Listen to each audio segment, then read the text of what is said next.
Ayan, magandang araw sa inyo lahat. Sa mga short lang to video. Sa mga gumagamit ng ganitong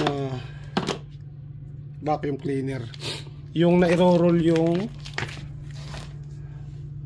yung ano niya. Ayan. Nairo-roll yung wire.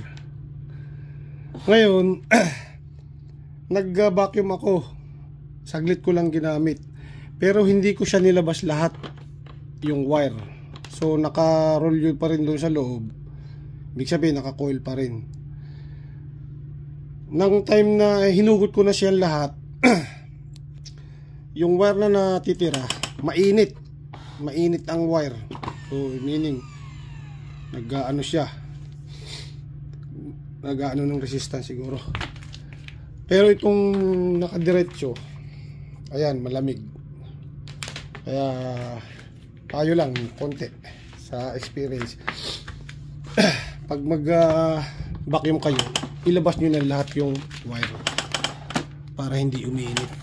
Kaya napansin ko ngayon ko lang na ano. Pero dati hindi ko na papansin. Nung hinugot ko na, saka ko napansin. Ayun lang.